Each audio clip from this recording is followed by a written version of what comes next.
तो ये स्थितियां हैं जिनको आपने तस्वीरों के माध्यम से हम और हमारी रिपोर्ट के माध्यम से देखा, और निश्चित मान के चलिए कि जैसा कि मॉनसून को लेकर जो तमाम मौसम निदेशक हैं या फिर मौसम के जानकार हैं, वो पूर्वानुमान जता चुके हैं कि इस बार भारी बारिश होगी और कुमाऊं में रेड अलर्ट है। उत्तराखंड में भी, गढ़वाल में भी ऑरेंज अलर्ट जारी किया है मौसम विभाग ने। और ऐसे में जिस तरह से पहाड़ों में मलबा आ रहा है, जगह जगह रोड बाधित हो रही हैं, 100 से ऐसी जगह हैं जहां पर रोड बाधित हो गई हैं। कैसे इन चुनौतियों से सरकार निपटेगी, क्योंकि ऐसे में पर्यटन सीजन भी चल रहा है, तीर्थाटन भी चल रहा है, कांवड़ यात्रा भी शुरू होने वाली है। कांवड़िए जब उत्तराखंड आते हैं तो पर्वतीय क्षेत्रों में भी घूमने जाते हैं, दर्शन के लिए जाते हैं। अप्रिय घटनाओं से सरकार कैसे बचेगी, कैसे इन तमाम चीज़ों को मैनेज किया जाएगा और कैसे कैजुअल्टीज़ ना हो, इसको सुनिश्चित करेगी सरकार। ये तमाम विषय हैं जिन पर आज हम चर्चा करेंगे। तमाम मेहमान हमारे साथ जुड़ चुके हैं। आरपी रतोड़ी भारतीय जनता पार्टी के वरिष्ठ नेता है, हमारे साथ वर्चुअल माध्यम से जुड़ गए हैं। अमरेंद्र बिष्ट जी कांग्रेस नेता है, हमारे साथ स्टूडियो में मौजूद हैं। प्रेम पंचोली जी वरिष्ठ पत्रकार हैं, स्टूडियो में हमारे साथ चर्चा के लिए जुड़ गए हैं। और देवचंद उत्तराखंडी जी यूकेडी के प्रवक्ता हैं, हमारे साथ स्टूडियो में चर्चा के लिए जुड़ चुके हैं। और तमाम मेहमानों का हम बहुत स्वागत करते हैं कि अपना समय निकाल कर उन्होंने एचएनएन के लिए समय दिया। और सबसे पहले अमरेंद्र बिष्ट जी, मैं आपके पास आना चाहूँगा। क्या लग रहा है कि पर्यटन सीजन भी चल रहा है, चारधाम यात्रा भी चल रही है, लोग तीर्थाटन भी कर रहे हैं, कांवड़ यात्रा भी शुरू होगी, तो आप देखते हैं कि अमूमन युवा होते हैं, नवयुवा, उनके अंदर रहता है कि हम पर्वतीय क्षेत्रों का भी भ्रमण करें, पर्यटक स्थलों को भी देखें, कुछ तीर्थाटन भी करें। ऐसे में कोई कैजुअल्टी ना हो, और जिस तरह से लैंडस्लाइड हो रही है, 100 से ज़्यादा सड़कें बाधित हैं। आज ही एक घटना हुई है जिसमें एक चट्टान गिर गई बाइक सवारों के ऊपर। तो इन दुर्घटनाओं से बचने के लिए सरकार ने अब तक क्या किया, आपका आकलन क्या कहता है, और जिम्मेदारी और जवाबदेही किसकी सुनिश्चित होनी चाहिए यदि कोई इस प्रकार की अप्रिय घटना होती है तो? रोहित भाई, पहली बात तो ये है कि अगर सरकार कुछ करती तो ये हालात नहीं होते। अभी मॉनसून आया ही है और उत्तराखंड में अब तक तकरीबन 30 लोग जो हैं मात्र भूस्खलन से, पत्थर आने से या मलबा आने से उसकी चपेट में इतने लोगों की मौत का आंकड़ा अब तक आ चुका है। और जैसे जैसे ये आगे बढ़ेगा, आप देखेंगे कि मतलब ईश्वर ना करे, लेकिन अगर सरकार का यही रंग ढंग रहा, सरकार की इसी तरीके की लापरवाही रही, तो मतलब बहुत सारे लोगों को जान माल का नुकसान हो सकता है। आपने बताया और कि अभी किस तरीके से जो है अभी चार धाम यात्रा भी चल रही है, और दूसरी तरफ जो है पर्यटन सीज़न भी मसूरी और नैनीताल जैसी जगहों पर चल रहा है, और इसके अलावा अब कांवड़ यात्रा की भी तैयारी है। तो निश्चित तौर पर ये आपने कहा कि ये किसकी गलती है, तो मैं ये कहूँगा ये सरकार की गलती है। ये किसकी जिम्मेदारी है? ये सरकार की है। तो इसके पीछे मैं थोड़ा-सा ये कहना चाहूँगा कि दरअसल उत्तराखंड राज्य पर हम देखें तो उत्तराखंड का अधिकांश जो हिस्सा है वो पहाड़ी हिस्सा है। मतलब आप देखेंगे कि 13 ज़िलों का ये राज्य में से 10 ज़िले ऐसे हैं जो पहाड़ी जनपद हैं, और वहाँ पर पहाड़ों में इस तरीके की समस्याओं से जूझना आज से नहीं बल्कि पहले से ही मतलब एक चुनौती रही है। लेकिन आप देखेंगे कि जब हमारा ये राज्य बना, राज्य बनने के बाद शुरुआती दौर में इस राज्य की चिंताएं कुछ और थी। इस राज्य की चिंता ये थी कि कैसे सड़कों से कटे हुए, संसाधनों से कटे हुए, मतलब जो संचार के संसाधन हैं उनसे जो लोग कटे हुए हैं उनको कैसे कैसे मुख्य धारा से जोड़ें। लेकिन अब जब ये राज्य जवान हुआ है और जब इस राज्य को कुछ आगे बढ़ना था, तो तब हमारी जो सरकार है, जो आज की सरकार है, वो भटकी हुई सरकार है, वो भटक गई है। उनको इस समय ये समझ नहीं आ रहा कि उनको करना क्या है। तो अभी भूस्खलन आज की तिथि में अगर बात करें तो मुझको ऐसा लगता है कि उत्तराखंड की सबसे बड़ी जो समस्या है वो भूस्खलन से लोगों को बचाव को लेकर के है। चाहे वो गाँव का बचाव हो, घरों का बचाव हो, यात्रियों का बचाव हो।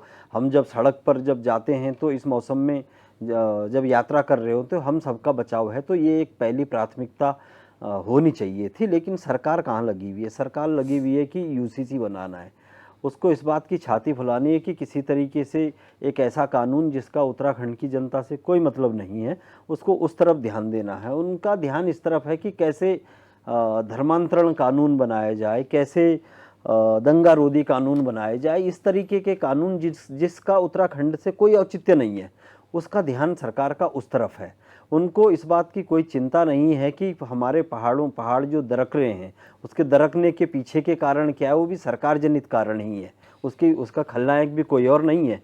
मैं इस बात को भी स्वीकार करता हूं कि एक सरकार नहीं है, जो अलग अलग सरकारें हैं, हमारी पार्टी की सरकार भी उसमें होगी, तो हर तरीके की सरकार रहती है। तो वो जो मैंने शुरुआत में कहा कि सड़क बनाना है, तो इस तरीके की चीज़ें आती हैं। लेकिन अभी जब पिछले 7-8 सालों से जो सरकार है, जब उनको भूस्खलन पर रोक लगानी थी, पहाड़ी सड़कों में जहाँ जहाँ भूस्खलन की संभावना है, जहाँ जहाँ पत्थर गिरने की ज़्यादा संभावनाएं हैं, उन पर उसका जब ट्रीटमेंट करना था, लेकिन उनका ध्यान किस तरीके के कानून पर है वो मैंने आपको बता दिया।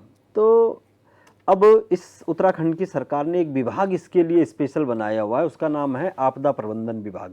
ये हमारे राज्य का एक ऐसा विभाग है जिसका काम ये है कि किसी भी प्रकार की आपदा आए तो उसको ये तैयारी करनी होती है। और आपको हैरानी होगी, आपके पास सूचना भी होगी, जानकारी होगी कि इस बार इस विभाग के सारे कर्मचारियों ने एक साथ इस्तीफे दे दिए अभी कुछ महीने, 1 आध महीने पहले ही। और उसके बाद जो है उनका आपस का झगड़ा इतना है, उनका जो विवाद है वो इतना है कि अभी 3 दिन पहले जो रंजीत सिन्हा जो सचिव थे, जो इसको देख रहे थे, उनको भी सरकार ने हटा दिया है। तो इससे आप समझिए कि सरकार की तैयारियां किस स्तर पर है। सरकार की मानसून सीजन के बाद जो ये आपदा जैसी स्थितियां हैं, ये इसको लेकर के उनकी तैयारियों का आलम क्या है। और बाकी हमको कुछ कहने की आवश्यकता नहीं है। स्क्रीन पर दिख रहा है कि गाड़ियां जो है नृत्य कर रही हैं, और मैदानों में तो छोड़ दीजिए, आप पहाड़ों में जाएंगे, जिस ऑल वेदर रोड को लेकर के ये सरकार छाती फुला करके आगे बढ़ती है, आप देखेंगे कि वो झील का भी काम कर रहे हैं आजकल। वहाँ पर मुझे कोई बता रहे थे कि देवचंद उत्तराखंडी जी आ रहे थे उधर से, और वो मतलब पानी एक तरफ के उस ढलान में इतना था कि मतलब गाड़ी मतलब उसमें तैर के जा रही है। तो ये इनकी तैयारी है, ये इनकी जिम्मेदारी है। इस जिम्मेदारी के साथ सरकार काम कर रही है। उनको किसी से कोई मतलब नहीं है, किसी की जान जाए, किसी की जान बचे। उनको तो सिर्फ यूसीसी बनाने से मतलब है, दंगा रोधी कानून से, धर्मांतरण कानून से मतलब है। जो यहाँ का मूल कानून, जो मूल निवास का कानून है, जो यहाँ की भू कानून की जो मांग है, उससे उनका कोई मतलब नहीं है। तो ये उत्तराखंड के ट्रीटमेंट की दिशा में, उत्तराखंड को खराब करने की दिशा में काम कर रहे हैं। ठीक है, डॉक्टर आरपी रतूड़ी हैं, वरिष्ठ नेता हैं भारतीय जनता पार्टी के, वर्चुअल माध्यम से जुड़े हैं। रतूड़ी जी, सबसे पहला सवाल तो यही है कि ये कांग्रेस के नेता जो अमरिंदर बिष्ट हैं, इनके सवालों का हम जवाब चाहेंगे, क्या कहेंगे। और बहुत सारे पर्यटक तीर्थाटन करने भी बहुत सारे लोग आते हैं, ऐसे में किसी भी प्रकार की अप्रिय घटना ना हो। चारधाम यात्रा भी चल रही है, तो इसमें सुरक्षा की जिम्मेदारी कौन लेगा? यहाँ पर जो भी लोग उत्तराखंड आ रहे हैं, जो राजस्थान जैसे प्रदेश से आ रहे हैं, जिन्हें पता ही नहीं कि लैंडस्लाइड क्या होता है, इनकी सुरक्षा की गारंटी कौन लेगा? रतूड़ी जी। नहीं, रोहित जी, निश्चित तौर पर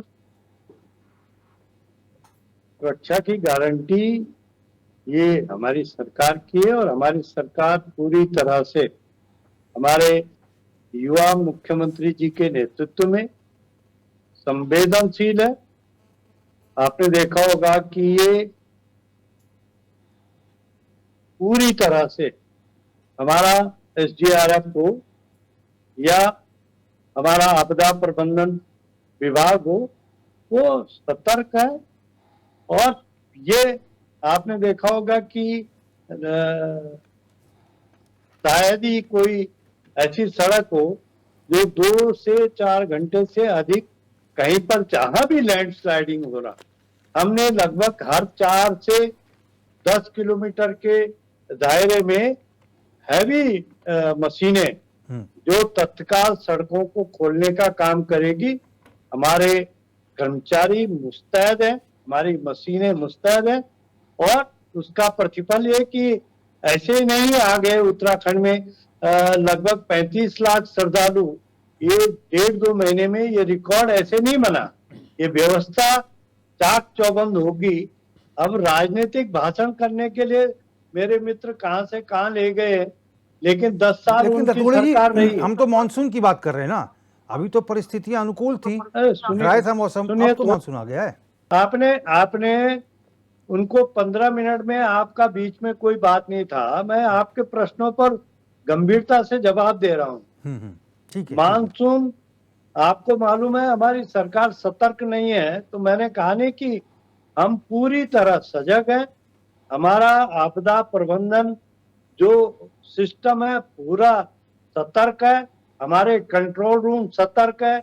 हमारे, मैंने कहा नहीं कि हमारी हर 4 किलोमीटर से 10 किलोमीटर की दूरी पर हैवी मशीनें जो सड़कों के जहां लैंडस्लाइडिंग होगा वो हमारी खड़ी हैं कि जहां पर भी जैसे भी लैंडस्लाइडिंग होगा, क्योंकि आप तो जानते हैं उत्तराखंड आपदा से इसका चोली दामन का साथ है, प्रकृति का ये देन है।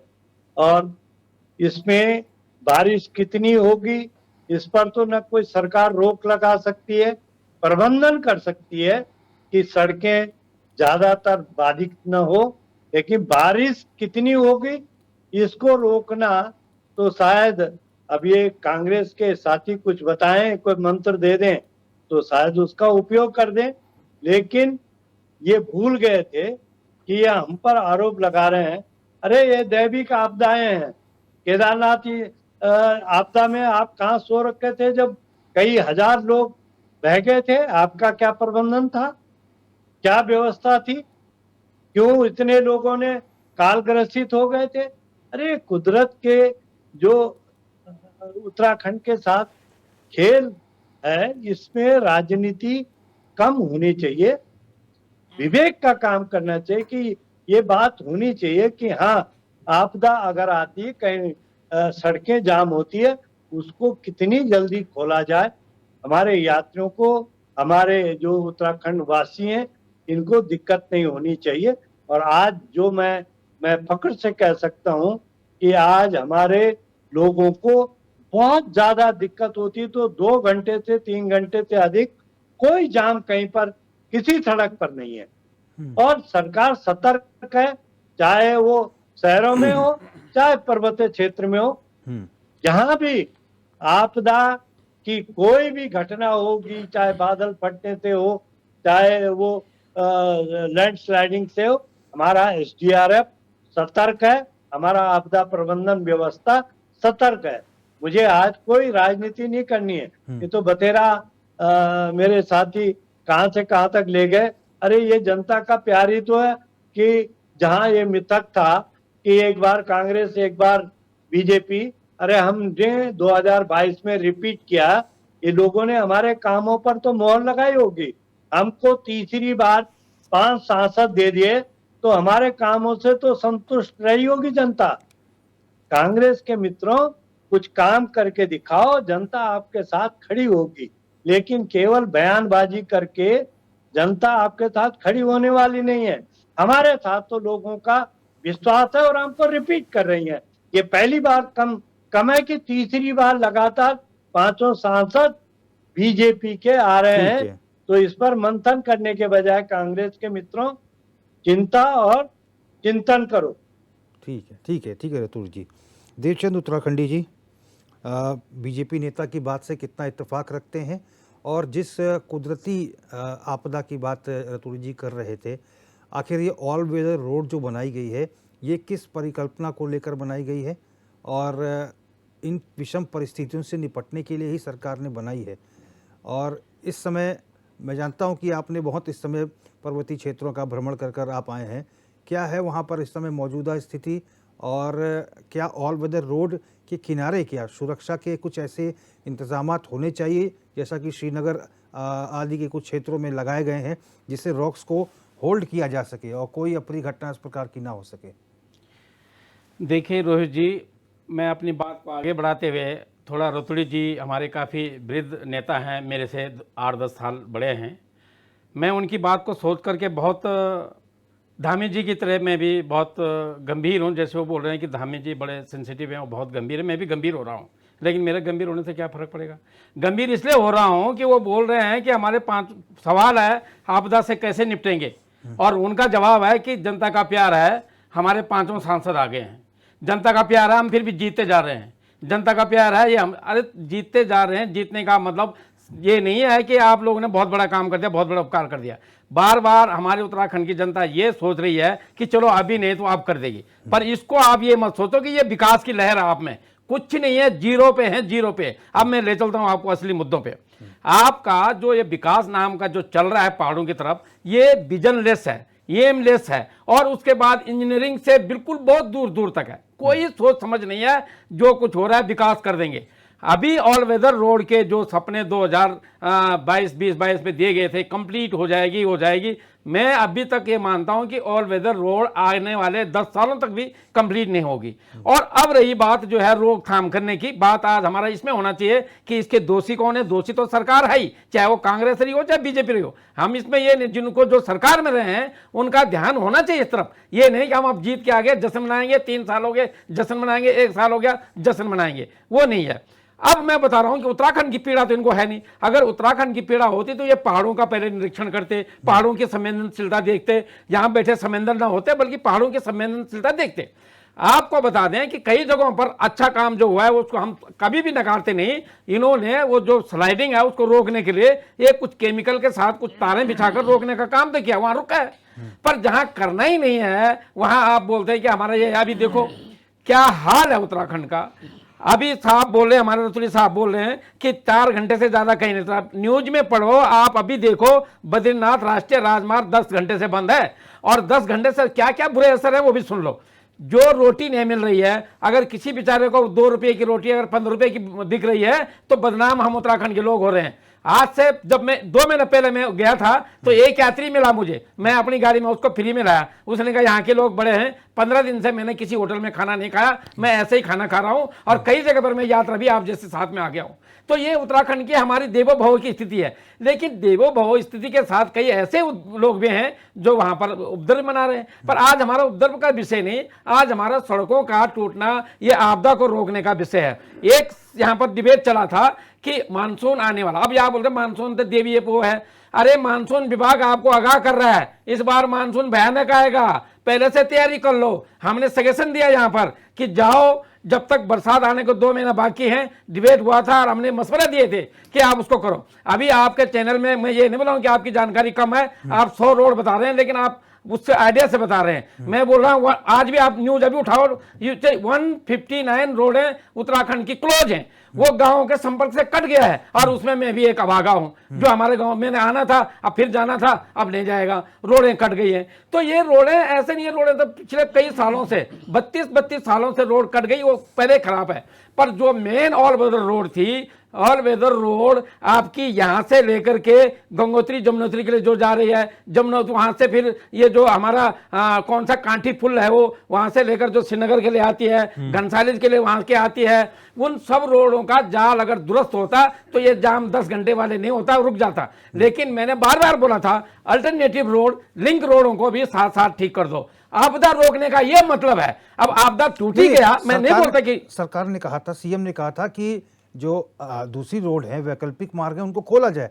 ये 2 महीने पहले ही अधिकारियों को बोला है। तो खोला जाए बोलने से ऐसे थोड़ी नहीं, कोई दरवाजा है वो खुल जाएगा। अधिकारियों का बोल थोड़े दिन के बाद इनके तो ये भी भाषण दे, अधिकारी मेरा कहना नहीं मान रहा, तो इससे काम कहां चलेगा साहब। रोहित जी आप बताओ, यहां पर हम रोना रो रहे हैं, ऐसा करो ये करो ऐसा करो, और ये रोना रो रहे हैं कि हम जीत के 5 आ गए हैं, 500 पार से 600 पार हो गए हैं, क्या क्या बोलते रहते हैं, लेकिन विकास के बात कभी नहीं आती। आज तक मैंने किसी बीजेपी नेता के भाषण में ये नहीं देखा कि रोजगार मिलेगा, हम सड़क बनाएंगे, हम रोजगार देंगे, ऐसा कुछ नहीं है। सिर्फ जो है जुमले हैं, और भगवान राम और ये, जबकि वो बोलते हैं हम नहीं मानते, हम तो देवभूमि के लोग हैं, क्यों नहीं मानते होंगे। लेकिन इनके कहने में अगर किसी ने बोल दिया, आज की एक और परिभाषा सुन लो आप, अगर किसी को बोलना है कि भैया बीजेपी से अगर विरोध करना है तो वो देशद्रोही है। बीजेपी विरोधी माने देशद्रोही। अगर धर्म के बाद में जरा ये बोलना कि नहीं ऐसा नहीं, आप ऐसा सही करो, तो वो बोलते हैं तुम धर्म विरोधी। इसके अलावा इनके पास कुछ नहीं है, ना कोई जानकारी भी नहीं है। और उत्तराखंड क्रांति दल को तो ये कोसेंगे यार तुम्हारी औकात ही कहाँ है। हम तो बोल रहे हैं हमारी औकात कहाँ है, हमारी कोई पार्टी अभी तक विकसित नहीं होकर आपके साथ लड़ने के लायक नहीं है। लेकिन हम क्षेत्रीय दल हैं, हम लड़ते रहेंगे, सुझाव देते रहेंगे, जनता के लिए लड़ते रहेंगे। और अभी सुझाव लेकर चले, सड़कों को रोका जा सकता था। बिल्कुल ऐसी कोई जगह नहीं, कोई ऐसी चीज नहीं है, बड़ी आपदा को छोटे में कन्वर्ट किया जा सकता है। मैं ये नहीं मानता कि नहीं आएगी, आपदा नहीं आना है ना। फिर मौसम अच्छा, एक समस्या और है कि बहुत सारे अन्य राज्यों से जो पर्यटक या चार धाम पे यात्री आते हैं, वो ड्राइवर इतने परिपक्व नहीं होते, उत्तराखंड से उनका कोई सरोकार इसके उतना लिए होता नहीं। रोहित जी, आप अगर पढ़ें, एक यहाँ पर हम डिबेट में आए थे जब मैनिफेस्टो पढ़े गए थे, मैंने अपने मैनिफेस्टो में यह बताया था कि हमारा उत्तराखंड क्रांति दल का मैनिफेस्टो है कि जो बाहर के जो प्लेन्स के ड्राइवर आते हैं उनको पहाड़ों में गाड़ी चलाने तक नहीं आती, कई जगह पर जो रोड टूटी है वो गाड़ी चला नहीं पाते हैं। होना, हमने अपने मैनिफेस्टो में लिखा था ये करेंगे, उन ड्राइवरों को हरिद्वार में कट, उनकी गाड़ियां या तो उन्हीं की गाड़ियों में हमारे ड्राइवर जाएं या उनकी गाड़ियां और उनके ड्राइवर यहीं, वो लोग हमारे ड्राइवर हमारी गाड़ी में जाए। उससे क्या होगा, रोजगार भी मिलेगा। लेकिन ऐसा सुझाव अगर हमने दे दिया, ऐसा अगर हो गया तो बीजेपी तो नाराज हो जाएगी, सरकार में जो रहते हैं वो लोग तो नाराज हो जाएंगे, ये ऐसा काम करवा रहे हैं। लेकिन ये देर आएंगे दुरुस्त आएंगे, जनता समझ रही है, और हम ये काम, हम आएंगे तो हम ये काम करके दिखाएंगे। रोजगार के ऐसे कई विकल्प हैं, सड़कों के भी कई विकल्प हैं, दुर्घटनाओं को रोकने के भी कई विकल्प हैं। ऐसा कुछ नहीं है कि जो ना हो। जो मन से हार जाता है कि नहीं ये तो प्राकृतिक आपदा है, देवी आपदा है, ये तो होना है, ऐसा नहीं हो सकता। जब मौसम विभाग बोल दिया कि अभी इस बार गर्मी बहुत पड़ेगी, जब मौसम विभाग ने बोल दिया इस बार बरसात बहुत होगी, तो उससे पहले वैकल्पिक मार्गों का, उससे पहले जहां जहां पर स्लाइडिंग है उनको, उन जोनों को चिन्हित क्यों नहीं किया, उनको जो है उसी टाइम हल्के में रोका क्यों नहीं गया? बड़ी दुर्घटना से रोक जाते था, रोहित साहब रोक सकते थे। लेकिन बड़ी विडंबना है, बड़ा दुख है, सरकार आज की डेट में अपने रंगमस्त मनमस्त हो रही है। हम पांचों विधायक सांसद लेके हम फिर भी जीतेंगे, हम जीतते रहेंगे। ठीक है, प्रेम तो पंचोली, मैं सरकार का विरोध सरकार का ही करेंगे। अभी लोग बोलेंगे, तुम आज भी एक प्रसंग में था, मैं एक चीज आपको और बता दूं, एक सवाल आया था तो बीजेपी के मैं नाम भी लेना चाहूंगा, कुंवर जपेंद्र साहब कह रहे थे कि आप जो है इंडिया गठबंधन में जुड़ गए हैं। अरे यहाँ इंडिया गठबंधन कहाँ है भाई? मैं तो बार बार कह रहा हूं कि हमारे कांग्रेस और बीजेपी से समान दूरी 2012 के बाद शुरू है, क्योंकि इससे पहले जो हुआ वो हुआ। ठीक है। प्रेम पंचोली जी, एक बड़ा सवाल ये भी है कि हमने पिछले वर्ष की अगर हम बात करें तो बहुत सारी ऐसी पेयजल लाइनें जो हैं ये पहाड़ों में जिस तरह से भूमि कटान हुआ, जिस तरह से लैंडस्लाइडिंग हुई, ये पेयजल लाइनें भी क्षतिग्रस्त हुई, करोड़ों का नुकसान हुआ। पीएमजीएसवाई को जिसके तहत जो है प्रधानमंत्री ग्रामीण सड़क योजना के तहत जो सड़कें बनाई गई थी, वहाँ पे सड़कें टूट गई। क्या सरकार को ऐसी व्यवस्थाएं करनी चाहिए कि ये निर्माण कार्य जो है स्थायी रह सकें? ये जो जिस तरह से लैंडस्लाइडिंग होती है, जाने लोग गंवा देते हैं, ये चीज़ें ना हो, जिस तरह से बाढ़ का खतरा रहता है, इन चीज़ों पर अंकुश लगाया जा सके। किस तरह से सरकार विभागीय समन्वय और सामंजस्य बनाकर चले ताकि कैजुअलिटी कम हो, ज़ीरो कैजुअलिटी हो और समस्या का भी निदान हो? और ऑल वेदर रोड से क्या लग रहा है कि समस्याओं का कुछ समाधान हो रहा है? देखो, ऑल वेदर रोड से समस्या का समाधान तो उनको पूछना चाहिए जो डेली उस रोड पे चलते हैं। तो मुझे एक बड़ा अच्छा लगता है कि लोकतंत्र में कितनी अच्छी खूबसूरती है ना, कि जो दल सत्ता में नहीं आता है वो सोचता है कि जब मैं सत्ता में आऊँगा तो भूस्खलन नहीं होगा, आपदाएं नहीं आएगी। मतलब कितना सुंदर है ना। और जब वो सत्ता में आता तो फिर दूसरा दल सोचता है कि अब हम आएंगे तो अगले साल आपदा नहीं आएगी। देखो, ये प्राकृतिक आपदा का सवाल, मुझे लगता है कि वैसे ये डिबेट कितनी इसमें होनी चाहिए, इसमें जानकार लोग आने चाहिए। मैं ये नहीं कहता हूँ कि कांग्रेस और भाजपा में जानकार नहीं है, लेकिन कांग्रेस भाजपा में जो लोग आते हैं उनको पढ़ाया जाता है ऐसा कि इधर उधर नहीं, इतना ही बोलना है, चाहे उसको कितना आए। पंचोली जी, मुद्दा ये है ना, हाँ, कि देखिए किसी भी प्रदेश में कोई भी तीर्थयात्री, पर्यटक, इवन यहाँ का जो स्थानीय बाशिंदे हैं, उनकी सुरक्षा की जिम्मेदारी जो है सरकार की होती है। और ऐसे में इन ऑल वेदर रोडों पर अगर जनता चल रही है, पर्यटक आ रहे हैं, चारधाम यात्रा भी चल रही है, पर्यटक भी आ रहे हैं, अभी कांवड़ यात्रा भी शुरू हो जाएगी। पिछले वर्ष देखिए करीब 5 करोड़ लोग जो है कांवड़ यात्रा में हरिद्वार आए थे, 5 करोड़ उनकी संख्या थी। और ये ऐसे कांवड़ हैं जो युवा हैं, ये पर्यटक स्थलों पर भी घूमने जाते हैं, बड़ी जिज्ञासा रहती है इनको, मंदिरों में भी जाते हैं, पर्वतीय क्षेत्रों में भी जाते हैं, मसूरी आदि क्षेत्रों में भी जाते हैं। इनकी सुरक्षा की गारंटी कौन लेगा? मुख्य उद्देश्य यही है। देखो, इनकी सुरक्षा की गारंटी तो वही लेंगे जिन जो सत्ता में है। मैं आपको 2-3 एग्जाम्पल से समझाता हूँ कि प्राकृतिक आपदा का अर्थ क्या होता है और कितना नुकसान होता है और कितना बचाया जा सकता है, जो मैंने अपने आंखों के सामने कवर किया अपने पत्रकारिता के क्षेत्र में। 2003 में 35 दिन तक, रतुड़ी जी अच्छी ढंग से जानते हैं, वो कई बार उन्होंने उत्तरकाशी को देखा है अच्छे ढंग से। 35 दिन तक लगातार वर्णनावत पहाड़ टूटता रहा, तब अटल जी प्रधानमंत्री थे। और ये दुनिया का ऐसा भूस्खलन था कि जो कंटिन्यू 35 दिन तक दिन और रात फोर्स में नहीं था, टूटता रहा। हम देखते रहे, हम लैंटर के ऊपर जा करके फ़ोटो खींचते थे। फिर वो उस समय रील वाला कैमरा होता था, ये डिजिटल कैमरा कम ही थे। वो फ़ोटो बना करके फिर अखबारों में हम लोग छापते थे उसको। और उसके बाद जो एक बड़ा शहर, जो बड़े होटल थे 6-6, 7-7 मंजिल, रतुड़ी जी को पता अच्छे ढंग से, वो जानते भी उनको, सारे नेस्तनाबूद हो गए। मतलब एक सुई तक नहीं मिली। और कभी बरनावत पहाड़ ने ये नहीं बोला कि मैं इतनी तारीख को आने वाला हूँ, है ना। तो ठीक है, वो आ गया, उसमें घटनाएं घट गई, लोगों को बचाया गया, प्रशासन सब अलर्ट हुए। जो सत्ता में जो सरकार जो यहाँ सरकार में थे उस समय, शायद ND तिवारी जी मुख्यमंत्री थे, तो उन्होंने जो भी प्रयास किया, केंद्र में अटल जी थे तो उन्होंने फटाफट 250 करोड़ रुपए दे दिया उस ट्रीटमेंट के लिए। अब देखो आप, उसका जो ट्रीटमेंट हुआ वो इतना विवादित, इतना भ्रष्टाचार, दुष्टाचार, शिष्टाचार में भ्रष्टाचार, उनके जितने भी गलत शब्द आप बोल सकते हैं बोलिए, और सब पाक साफ है। उस समय जो है मीनाक्षी सुंदरम वहाँ DM हुआ करते थे। मीनाक्षी सुंदरम को क्विट करना पड़ा कि इसकी जिम्मेदारी मुझे मत दो, सरकार के सामने। वो अगर तुम मुझे जिम्मेदारी दे तो मैं इस्तीफा दे दूंगा। आज भी हम मीनाक्षी सुंदरम साहब जो है हमारी गवर्नमेंट में किसी पद पे हैं, जिस पद पे भी होंगे, ये एग्जाम्पल है। और जब उसका ट्रीटमेंट हुआ भाई साहब, आज देखना आप कि थोड़ी सी बारिश होने पे घुटने से ऊपर पानी आता है उत्तरकाशी शहर में। आप उत्तरकाशी शहर में थोड़ी सी बारिश में चल नहीं सकते। उसको ऐसा ट्रीटमेंट किया कि उत्तरकाशी शहर थोड़ी सी बारिश में पूरे बाजार में रहने लगा, क्योंकि वो उत्तरकाशी बाजार बिल्कुल लाइन में ऐसा कोई फैला हुआ नहीं चौड़ा, ज़्यादा लाइन में ही है। गंगा नदी, गंगा के किनारे, भागीरथ के किनारे है। और इतनी द्रुत गति से ऊपर उसको सीमेंट से पोत दिया। अब मैं एक उदाहरण आपको और देता हूँ। 1866 में नैनीताल में बहुत बड़ा भूस्खलन हुआ, उससे दुगना 1880 में हुआ। लेकिन 1866 से लेकर के 1880 में जो भूस्खलन नैनीताल के उस ताल पे हुआ है, ताल टूटने वाला था, बहुत भयंकर हुआ। उस जमाने अंग्रेजों ने उसका जो ट्रीटमेंट किया ना, वो नेचुरल ट्रीटमेंट किया, कोई सीमेंट नहीं लगाया। जो प्राकृतिक रूप से जितना ट्रीटमेंट करना चाहता, 1880 के बाद जो नैनीताल के उस झील पर अब तक कोई असर नहीं हुआ, क्योंकि नहीं, उन्होंने उसका उस तरह का ट्रीटमेंट किया। उसका जो कैचमेंट एरिया है, उसका वो जो जलागम का जो क्षेत्र है, कहाँ कहाँ से पानी आता है, उसको उस तरह से ट्रीटमेंट किया ताकि पानी फोर्स से आए तो किस तरह से आए, अपने साथ आजू बाजू को बहा के न लाए। अब आप देखिए कि उत्तराखंड में जिस तरह से विकास की जो योजनाएं चल रही है, कई बार हमारे वैज्ञानिक, हमारे प्रदेश के ही देश के सबसे बड़े वैज्ञानिक बल्दिया साहब, केस बल्दिया साहब ने कई बार बोला कि उत्तराखंड हिमालय में एक तो टनल नहीं बननी चाहिए। उन्होंने कई बार बोला, और हमारी सरकार को लगा कि ये आदमी हमें डरा रहा है, हमें बोल रहा था। हमारी सरकार ने उनका इस्तेमाल नहीं किया।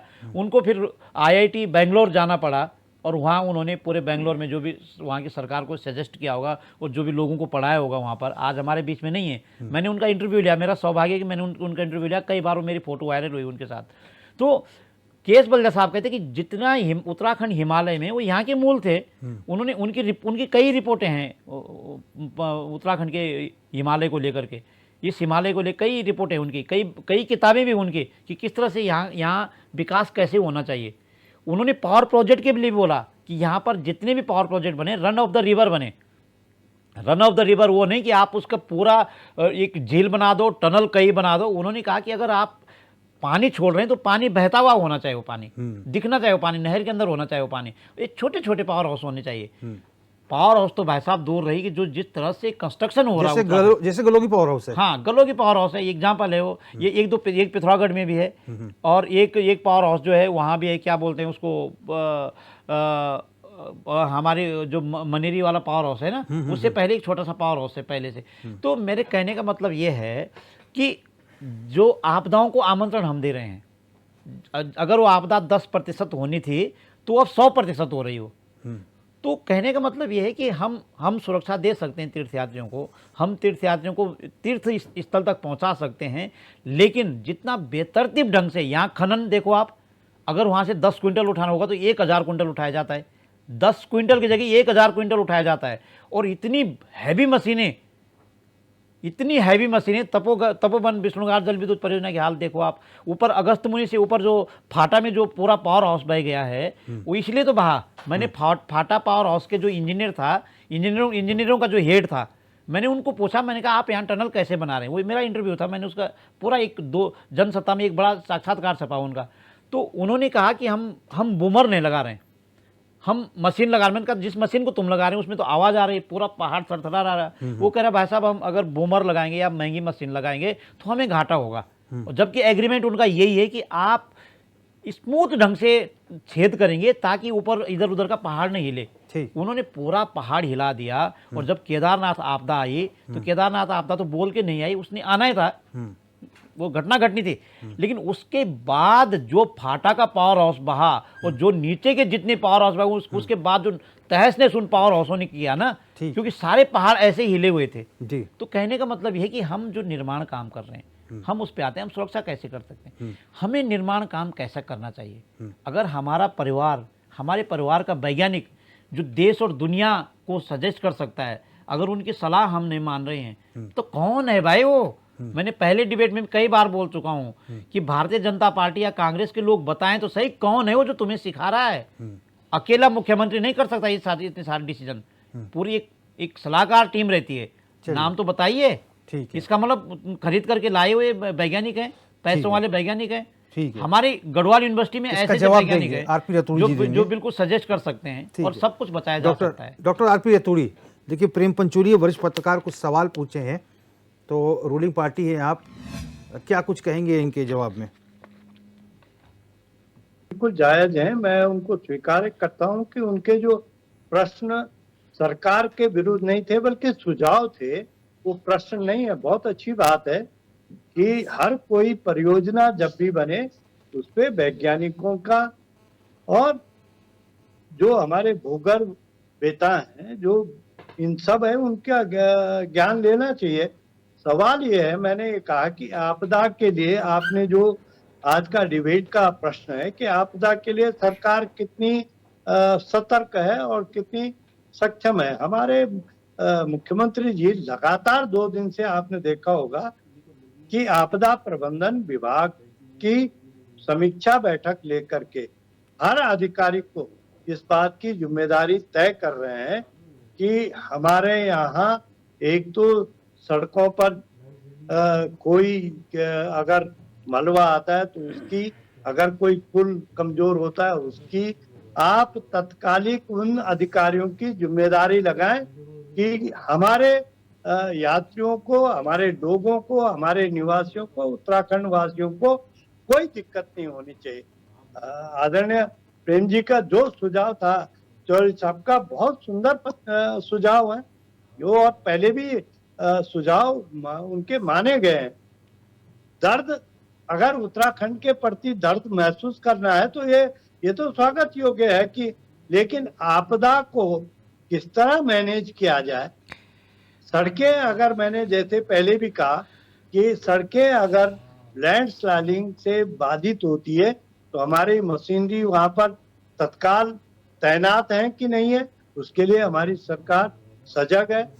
जो भी विभाग है, चाहे वो पीडब्ल्यूडी हो, आपदा हो, अन्य पेयजल वाला हो, अगर कहीं पेयजल की हमारी कोई दिक्कतें आती, लाइनें टूटती है, ग्रामीण क्षेत्र हो चाहे शहरी क्षेत्र हो, उसके लिए वो हर समय सतर्क है।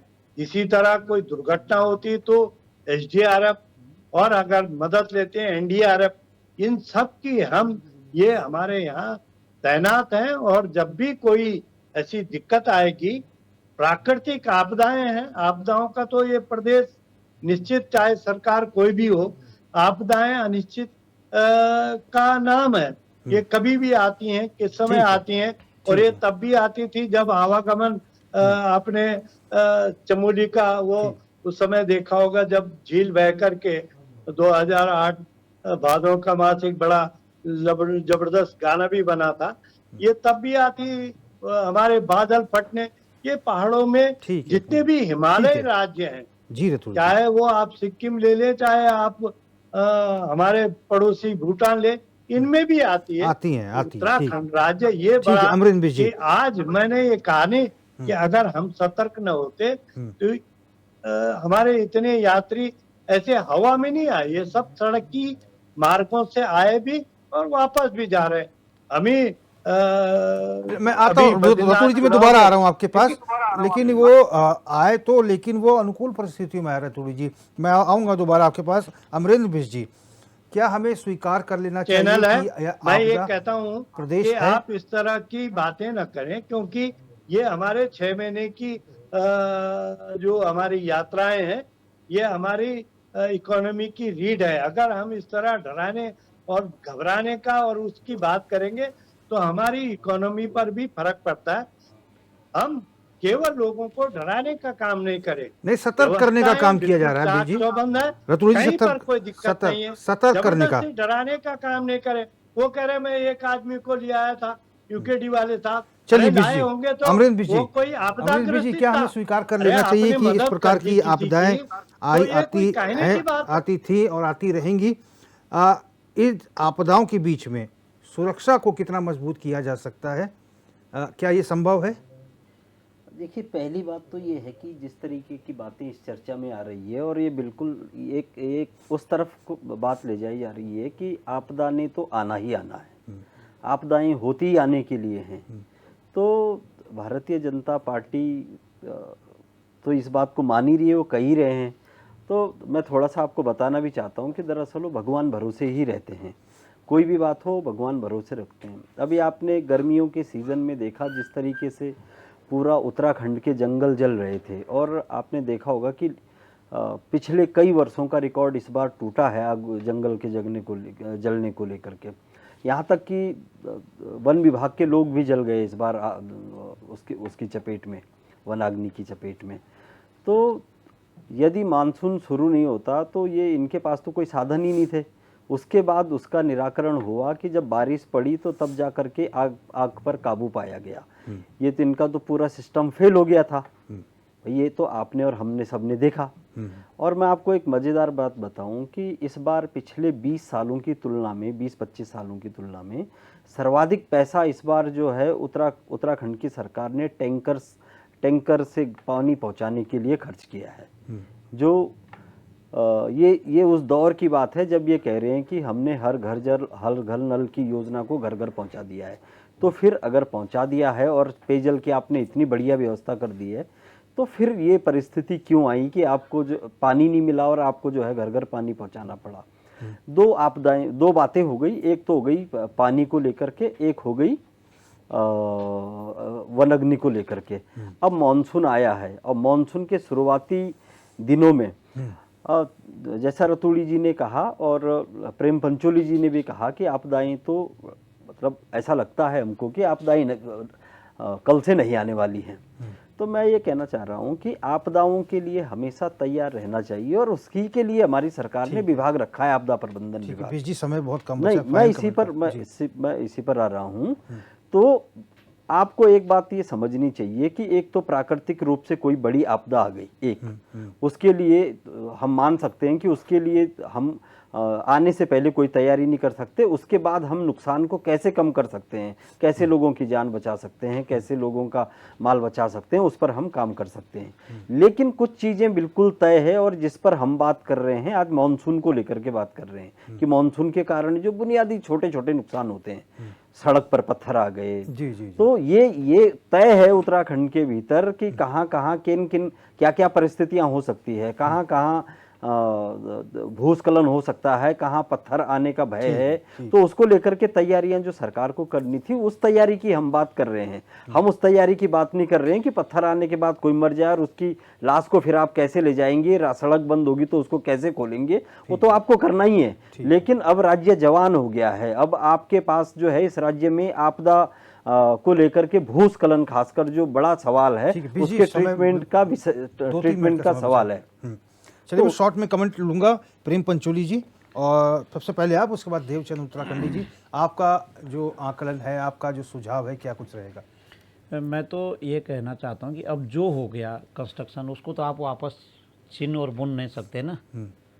अच्छा ये हो कि जितना हो गया उतना हो गया, लेकिन इस उत्तराखंड जैसे हिमालय में छेड़खानी करनी, मुझे लगता है कि बहुत दकियानुसी जैसे शब्द का इस्तेमाल किया जा सकता है। जितने भी हमारी विकास की योजनाएं बने, मुझे लगता है कि स्थानीय लोगों के साथ बैठ कर के उनको कितनी चौड़ी सड़क चाहिए, उनको कितनी बड़ी टनल चाहिए, उनको कितना बड़ा पावर प्रोजेक्ट चाहिए। जब तक आप स्थानीय लोगों के साथ बैठ करके विकास की योजनाओं की नीति और कार्यक्रम नहीं बनाएंगे या उसको क्रियान्वयन करने के तरीके नहीं बनाएंगे, तब तक कोई भी काम सक्सेसफुल नहीं होगा और ये संकट पैदा करेगा हर साल। इसलिए अच्छा ये कि आपदा आए कब आए इसका कुछ पता नहीं है, लेकिन आपदा के बाद चीज़ों को कैसे बचाया जा सकता है उसका एग्जाम्पल मैंने बरनाबत में दिया है। एक भी आदमी नहीं मरा बरनाबत में। ठीक है, ठीक। तो वो क्योंकि सरकार सतर्क रही होगी ना। हमें प्रशंसा नहीं कर रहा हूँ सरकार की, लेकिन हमारे बीच में आज नहीं है एनडी तिवारी साहब, लेकिन उस समय चीफ मिनिस्टर थे। आज हमारे बीच में अटल जी भी नहीं रहे जिन्होंने तुरंत 250 करोड़ रुपए दे दिया। लेकिन अलर्ट तो लोग रहे हैं ना। घर नहीं बचा, कपड़ा नहीं, मतलब रिसोर्स कुछ नहीं बचा। जो आदमी उस घर में था तो वो नंगा, जाने बच गई, जाने बच गई, जाने बच गई है। ठीक है, तो देव बचाया जा सकता है। ठीक ठीक ठीक है, ये है। ठीक जी है। रोहित जी, मैं तो सिर्फ ये बताऊंगा कि जब हमारे जो विद्वान हैं, जो इंजीनियरिंग वाले हैं, जो वो बात बताते हैं उसके ढंग पर विकास होना चाहिए। एक छोटी सी मैं बात बताऊं कि सड़क आपको पहले से देखे होंगे और रातुड़ी जी भी अच्छे तरह जानते होंगे, जो है सड़क का बीच में उठान होता है, दोनों तरफ थोड़ा सा हल्का सा ढलान होता है, जहां पर मोड़ होता है उस तरफ हर जगह पे इस तरफ कट होकर होता है, उससे होता पानी का कटाव चलता है। आज तो ऑल वेदर रोड के बीच में आपको 6 फीट का पानी मिल रहा, कार के शीशे तक ट्यूब करके फिर क्रॉस कर रहे हैं। तो ये कौन सा विकास है? तो कहने का मतलब ये नहीं था, जो मैं पहले भी बता रहा था कि आपदा, लोग बोले आपदा आना है। अरे आपदा तो बताकर नहीं आती, लेकिन अभी जो पंचोली जी ने बोला था कि जो 10% होना था वो 100% हो जाता है। उस 10% को हम 9% या 8% रोकने के लिए क्यों नहीं तैयार होते हैं? आपदाएं मालपा थी, आपदाएं भूकंप चमोली में जब आया था तब था। इनको आपदाएं बोल सकते हैं, इनको किसी ने बताया नहीं कि क्या होगा क्या नहीं होगा। लेकिन बरसात आने वाला है, मानसून आने वाला है, ये तो सब पहले में पूर्व बता दिया जाता है आपको। तो आप उस पर करते काम। अब एनडीआरएफ और एसडीआरएफ की बात और जब आपदा प्रबंधन की बात करें तो हमने आज 2 महीने पहले बताया था कि आपकी छोटी छोटी टुकड़ियां पूरे संसाधनों के साथ में तैयार होनी चाहिए, वो नहीं है। इस प्रकार से सरकारें फेल है, उसकी हम बात कर रहे हैं। और अब एक और छोटा सुझाव देता हूं इस बार के लिए भी। ऐसा है कि जो बड़ा बोझ, जो मृत्यु हुआ, अभी 2 महीने हुए नहीं, 200 से लोग ज्यादा मर गए हैं, तो उनका बोझ सरकार पर न पड़े कि सरकार 2-2 लाख 5-5 लाख रुपए बांटे। उसके लिए जब वो रजिस्ट्रेशन करता है उसी टाइम उससे छोटा मोटा अमाउंट लेकर के और उसका इंश्योरेंस किया जाए। वो इंश्योरेंस होगा तो वो पैसा कंपनी देगी, ना कि सरकार देगी, और उससे सरकार के जो कंपनी है उसको फायदा होकर सरकार का ही फायदा होगा। ये मेरा सजेशन इस बार का है। ठीक है, तो कुल मिला के जो चर्चा है उसका लबोलबाब यही है कि समन्वय सामंजस्य बनाकर सरकार हालांकि काम कर रही है। ये कोई नहीं कह रहा कि सरकार काम नहीं कर रही, बेहतर प्रयास कर रही है। सीएम पुष्कर सिंह धामी लगातार अधिकारियों के साथ फीडबैक ले रहे हैं, लेकिन फिर भी और क्या कुछ काम करने की धरातल पर ज़रूरत है ताकि नुकसान ना हो, किसी की जान ना जाए, ये बड़ी बात है। और तमाम मेहमानों का हम शुक्रिया अदा करेंगे। आरपी रतूड़ी जी, आपने अपना समय दिया, आपका बहुत बहुत धन्यवाद। अमरेंद्र बिष्ट जी, आपका भी बहुत बहुत धन्यवाद। प्रेम पंचोली जी, बहुत बहुत धन्यवाद। देवचंद उत्तराखंडी जी, आपका भी बहुत बहुत धन्यवाद। और हम क्षमा चाहेंगे अपने चारों मेहमानों से, अगर किसी को समय कम मिला है तो कोशिश होगी कि अगली डिबेट में उसकी प्रतिपूर्ति कर दी जाए। फिलहाल क्वेश्चन आवर में मेरे साथ बस इतना ही। देश और प्रदेश की तमाम बड़ी खबरों के लिए आप देखते रहिए चैनल 24/7। नमस्कार।